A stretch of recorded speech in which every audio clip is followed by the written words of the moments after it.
Once upon a time, in the heart of New York City lived a young man named Ethan. The sole heir to a powerful and traditional family, he grew up surrounded by unimaginable luxury, but also by suffocating expectations. His family, the Sterlings, were titans of industry, a dynasty that maintained its power through alliances forged by arranged marriages, a centuries-old tradition that guaranteed their empire would never crumble. Ethan was 23 when his father, the formidable Mr. Robert Sterling, announced during a formal dinner that the time had come. A deal had been struck with the Ashworth family, and their eldest daughter, Catherine, was to be his wife. Ethan felt his world collapse. Catherine was beautiful, educated, and from a family of impeccable standing, everything his parents desired. But Ethan didn't love her, and in the few moments they had spoken alone, he discovered the feeling was mutual. She confessed through tears that she loved another man, the groundskeeper at her family's estate, a humble man with a noble heart. The wedding was prepared with a level of opulence the city had never seen. The grand ballroom at the plaza was booked, decorated with imported orchids and colossal crystal chandeliers. 500 guests were invited, Wall Street moguls, politicians, and celebrities. Catherine's dress, designed by a couturier in Paris, cost a fortune. But behind all the glamour, 2 hearts were breaking. The big day arrived. The wedding march echoed through the majestic hall. Catherine walked down the aisle as if she carried the weight of the world on her shoulders. Ethan waited for her at the altar, his face a mask of resignation. The priest began the ceremony, his words seeming to drift by in slow motion. When the decisive moment came, the priest asked, "Ethan Sterling, do you take Catherine Ashworth to be your lawfully wedded wife?" The silence was deafening. Ethan looked at Catherine, saw the desperation in her eyes, then glanced at his parents in the front row, waiting expectantly. Something inside him didn't just break. It was finally set free. No. His voice thundered through the hall. Gasps, murmurs. A few of the older ladies fainted. Mr. Sterling's face turned crimson with rage. Empowered by Ethan's courage, Catherine found her own voice. "I don't accept either. I love another man. I love Daniel, the groundskeeper, and he's the one I want to spend my life with." Chaos erupted. Catherine's mother screamed it was a disgrace, that a man of his station could never offer her a worthy future. But Catherine, with tears of relief and determination, tore off her veil, threw her bouquet to the floor, and ran out of the hall, where Daniel was waiting for her in his beat-up sedan. They drove off together, leaving a life of appearances behind in the rearview mirror. Ethan, still at the altar, faced his father's fury. "You have dishonored this family." "No, Father. I have honored myself. I want to go to school, build my own path, and be someone because of my own merit, not my last name." "Then get out. You are disowned. You are no longer my son." Ethan removed the jacket of his tuxedo, handed it to his father, and walked out with his head held high. His Aunt Eleanor, the family's black sheep for having married for love, was the only one who followed him, offering him a place to stay in her modest home. 15 years later, time flowed like a powerful river, changing everything in its path. Ethan, now 38, was unrecognizable. Not physically. He was still handsome, his features sharpened with maturity, but by the aura of success that surrounded him. After graduating with honors from an Ivy League university, he had built a tech empire from scratch. His company had revolutionized the market, and his name was now synonymous with innovation and integrity. Ironically, the Sterling family empire had collapsed years ago, a victim of mismanagement and scandals. Ethan, holding no grudges, discreetly helped his aging father, proving that true power lies in forgiveness. It was at a charity gala that Ethan met Isabella. She entered the ballroom as if a spotlight followed her, a slinky red dress, flawless makeup, every movement calculated to capture attention. A winner of numerous beauty pageants, Isabella had the kind of presence that made men's heads turn and women whisper amongst themselves. "That's him, Ethan Sterling," her mother Veronica whispered in her ear. "Single, a billionaire, and exactly what we need." Mother and daughter were like 2 cunning vipers. Hailing from a fallen high society family that clung to appearances, they saw every wealthy man as a stepping stone. Isabella had perfected the art of seduction. She knew exactly when to laugh, how to subtly touch a man's arm, what sad story to tell to awaken his protective instincts. Her approach was surgical. Isabella accidentally bumped into Ethan, spilling champagne on his tuxedo. Between elaborate apologies and delicate touches as she tried to dab the stain, she set her trap. Ethan, lonely after years focused only on work, took the bait. Their relationship was a performance for the cameras. Isabella made sure they were seen at every high-profile event, plastering photos across her social media and feeding stories to the gossip columns. For her, it wasn't love. It was an investment. But someone was watching from the shadows. Clara, Isabella's cousin, was her polar opposite. Where Isabella was extravagant, Clara was modest. Where Isabella was cruel, Clara was kind. Orphaned at 5, she had been taken in by her Aunt Veronica, but taken in was a gentle term for enslaved. Since she was a child, Clara was woken at 5 a.m. to clean the house. While Isabella had etiquette and piano lessons, Clara scrubbed floors. While Isabella walked runways in expensive gowns, Clara was the one sewing them late into the night. Every one of Isabella's victories was followed by humiliation. See, Clara? This is what happens when you're born beautiful. You should be grateful we let you live here, you plain little thing. But Clara possessed something Isabella never would, a pure and resilient soul. In her few spare hours, she studied nursing through free online courses, dreaming of the day she could help people and have a life of her own. Terry Moyne. Everything changed when Aunt Eleanor, the woman who had taken Ethan in years ago, had a mysterious accident. She was found unconscious at the bottom of her staircase. Doctors couldn't explain why she remained in a state of constant confusion, never fully regaining consciousness. Ethan was devastated. Eleanor was more than an aunt. She was the mother who had chosen him when his own parents had cast him out. He mentioned to Isabella that he needed a trustworthy caregiver. "Well, darling," Isabella said with a calculated smile, "my cousin Clara has some nursing experience. Why don't you hire her?" Veronica nearly choked on her wine. "Clara, that housemaid?" "Mother, think about it," Isabella whispered. "With her working at Ethan's mansion, she'll still be our servant, but now we won't have to pay her. And we can keep a close eye on her." The next day, Clara was summoned. Wearing her only presentable dress, a simple navy blue one, she arrived at Ethan's imposing mansion. Her hands trembled, not with fear, but with hope. Finally, a real job, far from the daily humiliation. When Ethan opened the door, time seemed to stand still. There was nothing extraordinary about Clara's appearance. Brown hair in a simple bun, a face free of makeup, a humble posture. But there was something in her eyes, a light, a peace he had never seen in Isabella. "Good morning." "Mr. Sterling, I'm Clara. I'm here for the caregiver interview." Her voice was soft like honey, each word spoken with a genuine kindness that stirred something dormant in Ethan's heart. "Please, come in. And just call me Ethan." During the interview, Ethan was impressed. Clara demonstrated technical knowledge, but more than that, a deep compassion when she spoke of caring for the elderly. When he mentioned Isabella, he saw a flicker of shadow cross her face. "Are you too close?" "We're cousins.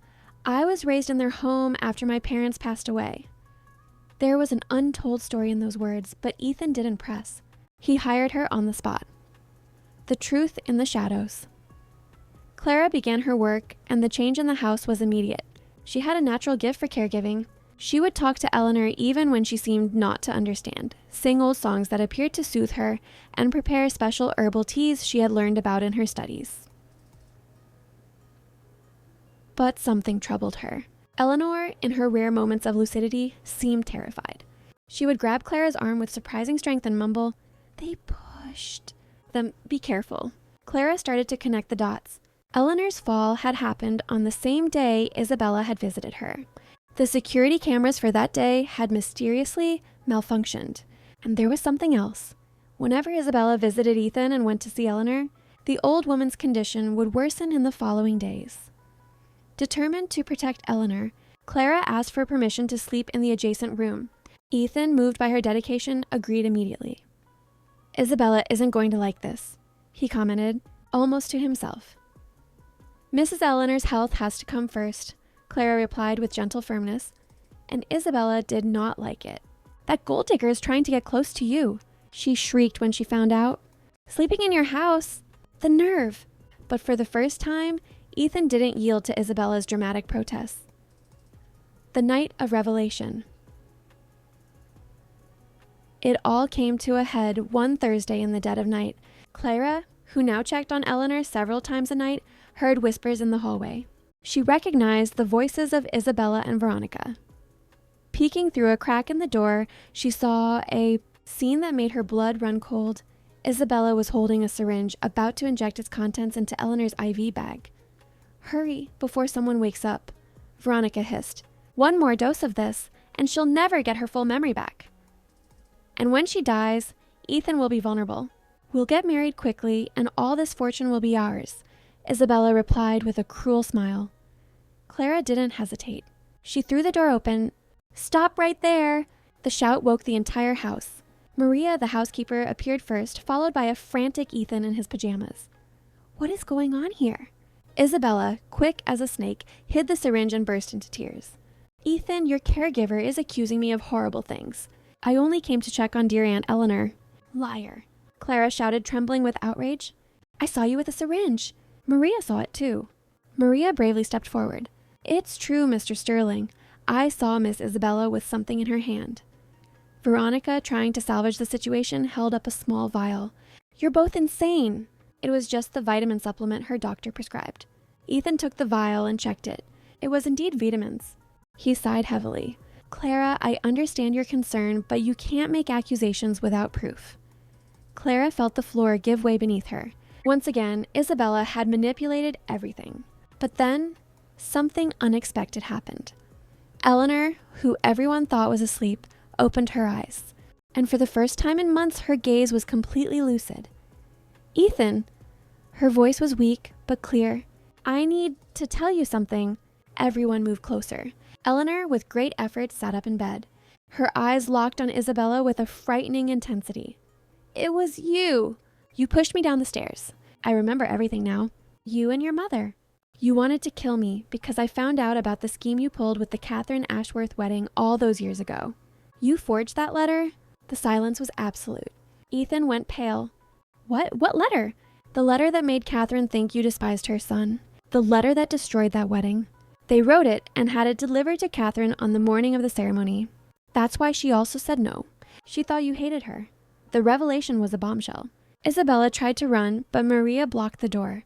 Veronica started screaming that it was all lies, that Eleanor was delusional. "Enough!" Ethan roared with an authority that silenced everyone.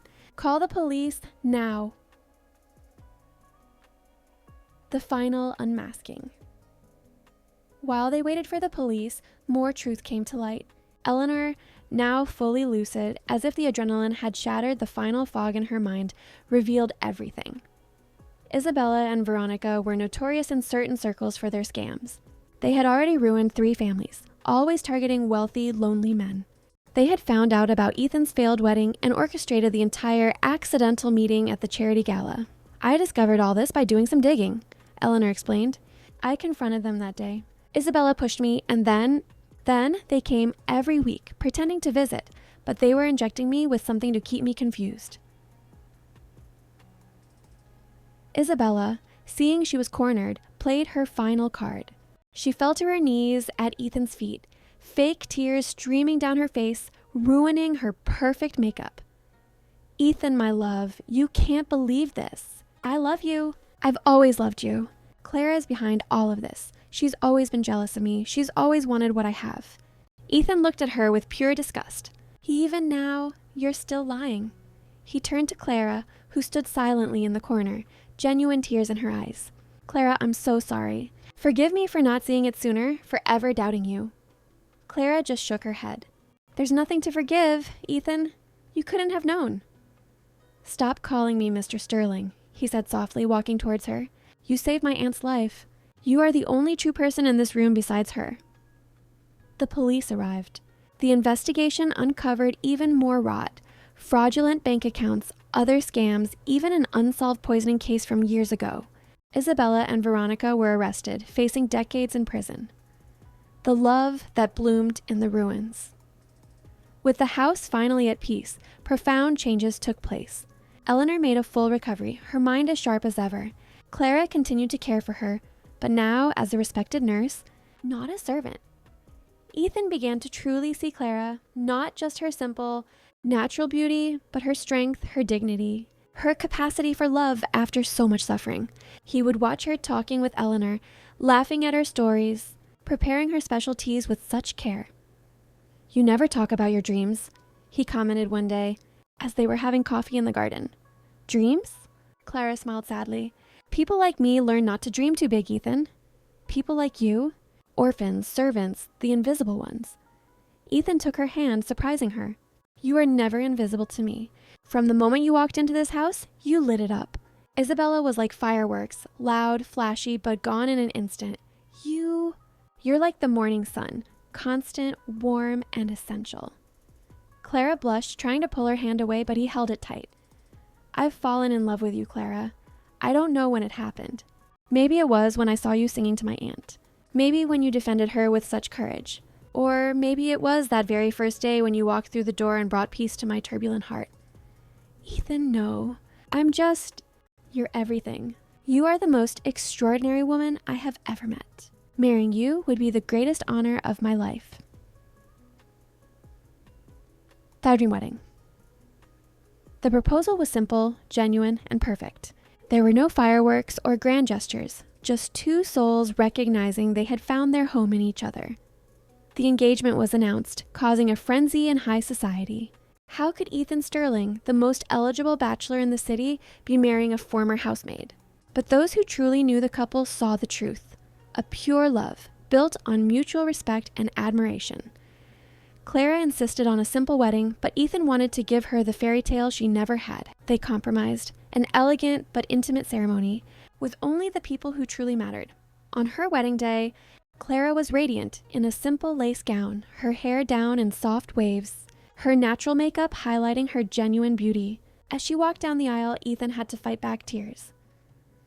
"You look beautiful," he whispered when she reached his side. "You're crying," she replied, gently touching his face. They were tears of joy, of gratitude, for you, for existing, for saying yes. The priest, the very same one who had presided over the disastrous wedding years ago, smiled. "It seems we have the right couple this time." They wrote their own vows. Ethan promised, "I promise to love you not just on the sunny days, but especially in the storms. I promise to always see the queen that you are, even when you only feel like a commoner. I promise our house will be your castle and our love your kingdom." Clara, her voice thick with emotion, replied, "I promise to be your peace when the world is chaos. I promise to love you with the same intensity from the first day to the last. I promise that my love will always be your home." When the priest announced the kiss, the hall erupted in applause. Eleanor, fully recovered, wept with joy.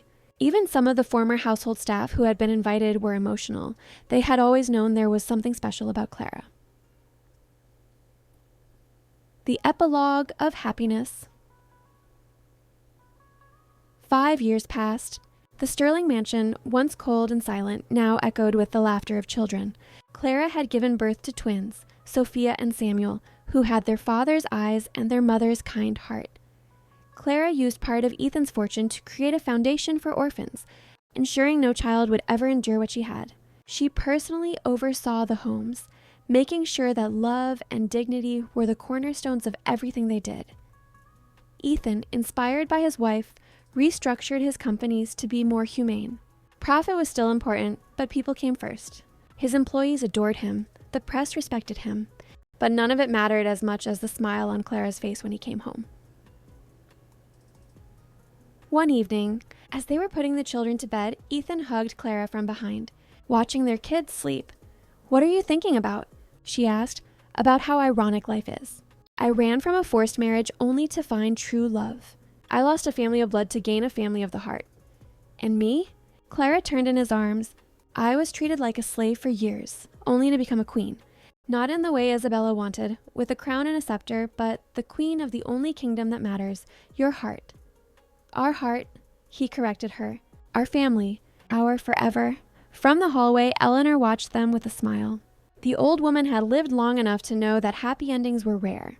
But here, in this house that had seen so much pain, love had won. News of Isabella trickled in occasionally. She had been sentenced to 25 years in prison. Her beauty, once her greatest weapon, had faded behind bars. Veronica, her accomplice, received 15. They said they fought constantly, blaming each other for their downfall. But Clara felt no joy in their suffering. She had even sent money anonymously for their basic needs in prison. When Ethan found out, he asked her why. Because hatred is a prison worse than any cell. I choose to be free. I choose to forgive. Not for them, but for me, for us, for our children. I want them to grow up knowing that love always wins, that good always triumphs, even if it takes a long time. And so, the orphan girl who once scrubbed floors while her cousin walked runways became the most respected and beloved woman in the city. Not for the wealth she now had or the name she now carried, but for the light that shone from within her, the light of someone who chose love over hate, forgiveness over revenge, and truth over lies. Her story spread, inspiring other young women in similar situations. Clara often received letters from girls thanking her for showing them that Cinderella didn't need a fairy godmother, just courage, dignity, and faith that good will always find its way. In one of those letters, a young woman wrote, "Mrs. Sterling, you taught me that true beauty isn't in a face, but in a soul. That true power isn't in tearing others down, but in lifting yourself up. Thank you for showing me that orphans can be queens too." Clara framed that letter. Whenever life presented a challenge, and even in happiness they still came, she would read it, remembering where she came from and how far she had gone.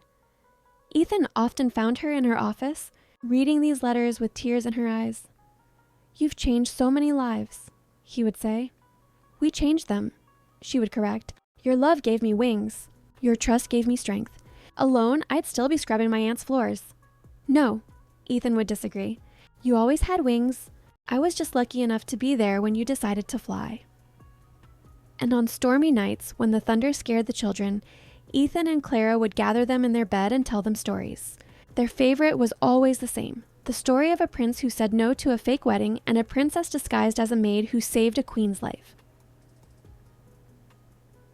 "Is that story real, Mommy?" little Sophia would always ask.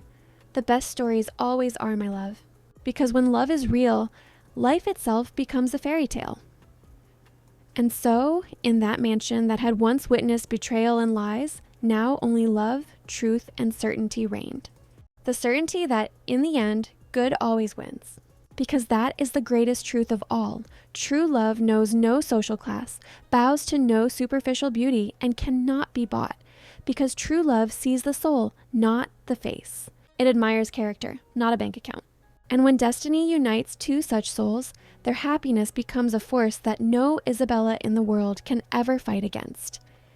Because in the end, the greatest revenge against those who hurt us is not hatred. It's happiness. And Clara and Ethan were living proof of that truth, building their forever, one loving gesture at a time. A new chapter. The Sterling mansion had become a sanctuary of happiness, but fate still had surprises in store that would test the strength of a love built on truth and resilience. It was an autumn morning when the doorbell rang insistently, interrupting the family's breakfast. Ethan answered it himself. Outside stood a middle-aged man in a worn but clean suit, nervously clutching a folder. His eyes were strangely familiar. "Mr. Sterling, I need to speak with Mrs. Sterling. It's about her past, about her parents."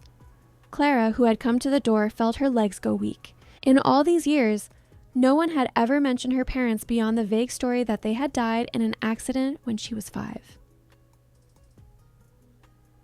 "My name is Richard Foster. I'm a private investigator. I've spent the last 20 years looking for the daughter of Gabriel and Helen Foster. Mrs. Sterling, your parents didn't die in an accident. They were murdered." The silence that followed was shattered by the sound of the teacup slipping from Clara's hand, breaking on the marble floor. Ethan immediately steadied her, guiding her to a sofa. Eleanor, who was playing with the twins in the garden, saw the commotion and quietly took the children to the playroom. Richard opened the folder with trembling hands, revealing old photographs, documents, and newspaper clippings.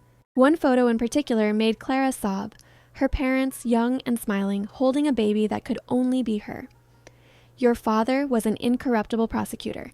He was investigating a massive corruption ring involving some of the city's most powerful families. Among them, the family of your Aunt Veronica and her husband, Charles, who died 10 years ago. They were at the center of it all." Clara's head was spinning. It all made sense now. Veronica's veiled hatred, the constant abuse, the way she was always reminded to be grateful for a roof over her head. They orchestrated the car accident, bribed a mechanic to tamper with the brakes. Your parents were on their way to testify in secret when it happened. You were at school that day, which is why you survived. Veronica offered to take you in to keep up appearances and, more importantly, to ensure you never discover the truth. Ethan squeezed Clara's hand, his face a mask of contained fury. How do you know all of this, and why are you only coming forward now? He demanded. Richard looked down. I was your father's partner, Clara. On the day of the accident, I received threats. They said they would kill my family if I didn't stop. I was a coward. I had a young daughter. I fled, changed my name, lived in hiding, but the guilt has consumed me for all these years. When I heard about Veronica's arrest, when I read your story in the news, I knew it was time to tell the truth. He pulled out another document. This is your father's original investigation file. Names, accounts, evidence. I kept everything. Many of the people involved are dead now or in prison for other crimes. But some are still free, living lives of luxury built on blood. Clara stood up, walking to the window. Outside, her children were laughing in the garden with Eleanor. So much innocence. How could she process that her entire life had been a lie even bigger than she had imagined? They knew, she whispered. They knew I was the daughter of the people they killed. That's why they were so cruel. It wasn't just spite, it was revenge. Revenge on an innocent child. Richard bowed his head in shame. I should have found you sooner. I should have protected you. But I was paralyzed by fear. I only found the courage now, when I saw you had become a strong woman with a family powerful enough to protect you. Ethan stood tall, his presence filling the room. Do you have more proof? Something we can use legally? I have everything. Recordings, documents, even a videotaped confession from Charles before he died. He had terminal cancer and wanted to clear his conscience. He confessed everything to a priest, not knowing I had planted a camera in the church with the help of the priest himself, who also knew your father. The days that followed were a whirlwind. Ethan hired the best legal team in the country. The evidence was turned over to the authorities, and a new investigation was launched. The case became a national sensation. The story of the orphan who discovered her parents were murdered by the very family that took her in shocked the nation. From prison, Isabella tried to negotiate a plea deal, revealing even more of her mother's crimes. Her beauty was completely gone, replaced by the stress and poor conditions of prison life. In a desperate attempt to reduce her sentence, she wrote a letter to Clara. The letter arrived on a rainy afternoon. Clara hesitated, but Ethan encouraged her. You need this for closure, whatever it says. Cousin Clara, or should I say Mrs. Sterling, I know I don't deserve your forgiveness, but I need you to know the whole truth. I grew up hearing my mother say your parents were the cause of our misfortune, that if it weren't for their investigation, we would still be rich. I was poisoned with that hate since I was a child. But there was more. I was afraid of you, afraid that even after all the abuse, you would still shine brighter than me. And you did, Clara. Your goodness was a mirror that reflected my own ugliness. That's why I had to put you down, to humiliate you. Because deep down, I always knew you were better than me. When I found out about my mother's plan for Aunt Eleanor, I tried to talk her out of it. But she said it was our only chance to escape the hidden poverty we were living in. Yes, Clara, we had been bankrupt for years. All those expensive dresses, the jewelry, it was all rented or bought with money from loan sharks. We were desperate. I'm not asking for forgiveness. I know I don't deserve it, but I needed you to know that the monster you knew was once a victim too. It doesn't justify what I did, but it explains it. I hope you're happy, truly happy. It's ironic. You got everything I was pretending to want. True love, a family, respect, while I, who had everything, lost it all because of my own actions. Isabella. Clara folded the letter, silent tears streaming down her face. Ethan held her, letting her cry out the weight of it all. The investigation moved quickly. More prominent families were implicated. The scandal was enormous. Properties were seized, accounts frozen, reputations destroyed. Veronica received a life sentence for the murders of Gabriel and Helen Foster, on top of her other charges. During the trial, something extraordinary happened. Catherine Ashworth, the woman who had run from her wedding to Ethan all those years ago, appeared to testify. She had returned from overseas, where she lived with Daniel and their 3 children. Her testimony was devastating. She confirmed the forged letter and revealed conversations she had overheard between her own mother and Veronica about their manipulative plans. After the hearing, Catherine approached Ethan and Clara. She was different, more mature, more confident. Daniel was by her side, a simple man with a strong presence. Ethan, Clara, I had to do this. Not just for justice, but for me. I carried the guilt for years, thinking I had ruined your life, Ethan. Now I see it was the best thing that could have happened to both of us.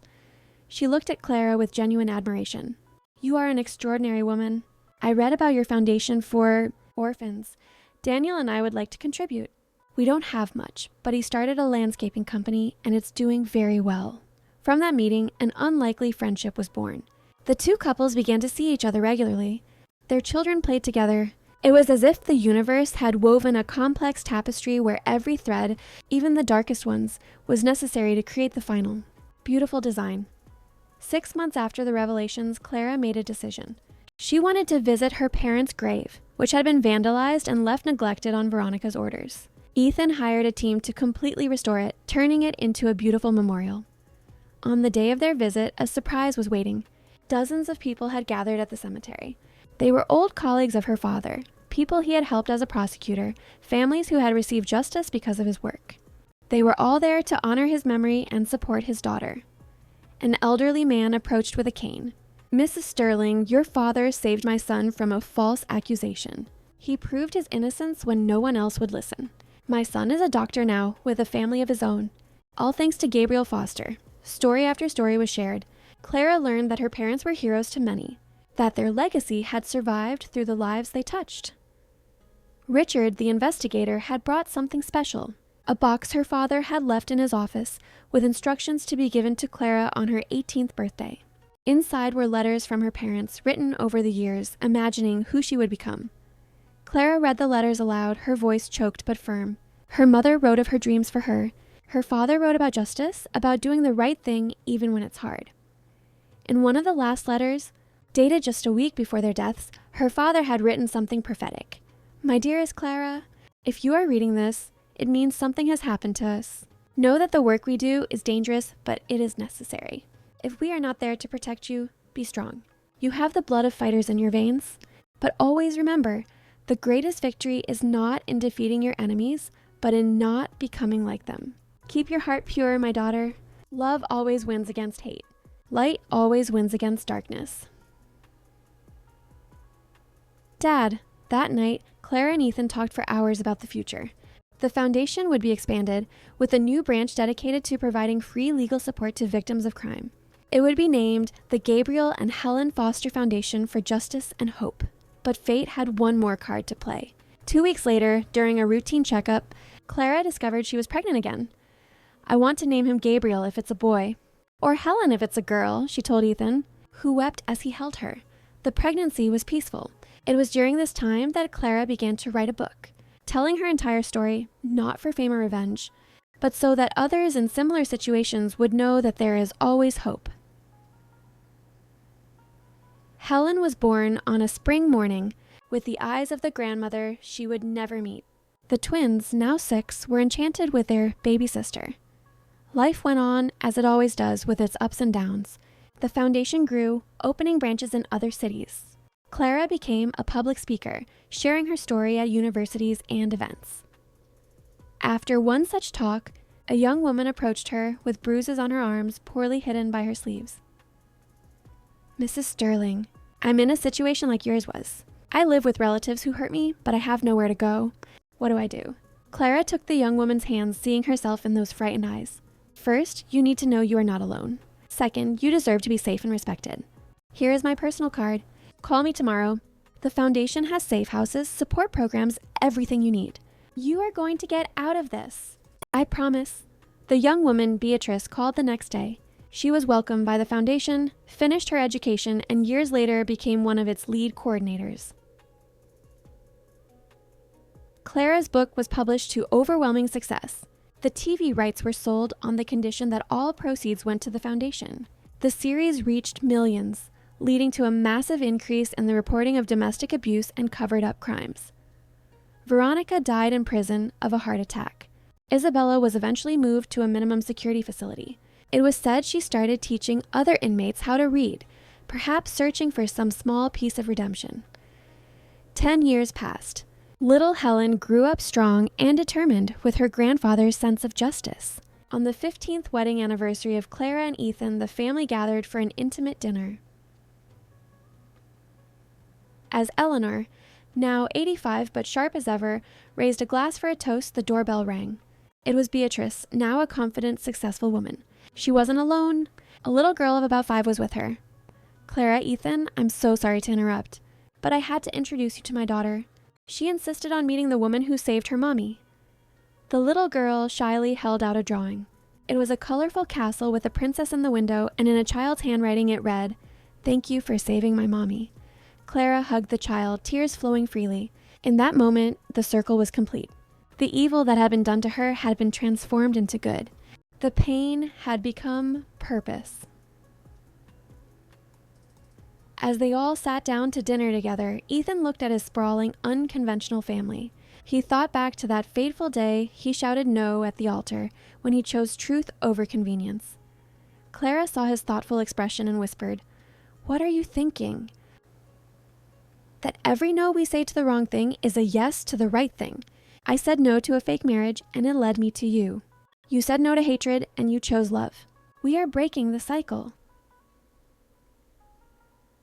Years later, when their children were grown, Ethan and Clara moved into a smaller, cozier home. The mansion was transformed into the international headquarters for the foundation. One day, there was a final surprise. A lawyer arrived. Isabella had died in prison of natural causes and had left a will. In it, she asked for her ashes to be delivered to Clara along with one last letter. "Cousin, by the time you read this, I'll be gone. I spent my last years trying to understand how I became the monster I was. The answer is simple: choices. Every small cruel choice led to a bigger one. You, however, chose differently. With every right to hate, you chose to love. I don't ask you to keep my ashes, but I ask that you scatter them somewhere beautiful, where they might finally serve a purpose, perhaps to nourish flowers that bring beauty to the world. Something I never did in my life. Thank you for being the mirror that, while showing me my own ugliness, also showed me that change was possible. Even if it was too late for me. Rest in peace, cousin. You won." Isabella. Clara and Ethan took the ashes to the foundation's garden, where a memorial stood for all victims of domestic violence. There, they scattered them at the base of hundreds of white roses, each one representing a life that had been saved. In the end, their story became something of a legend told and retold, but always with the same moral. True love isn't about status. Kindness is stronger than cruelty, and it's never too late to choose the right path.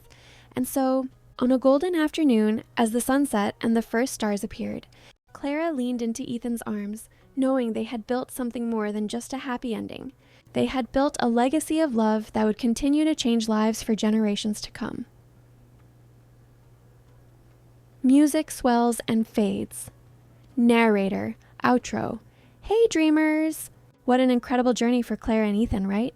Their story proves that real fairy tales aren't about castles and crowns, but about courage, dignity, and the unstoppable power of true love.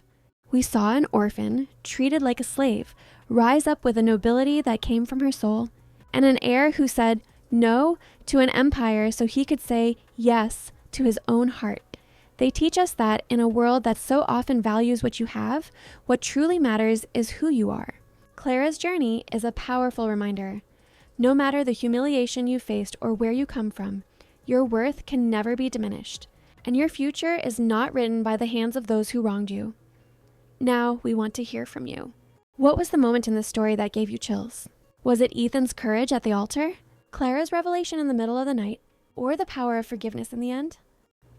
Drop a comment below telling us what lesson you'll take with you. The most inspiring ideas and suggestions for new stories might just become our next video.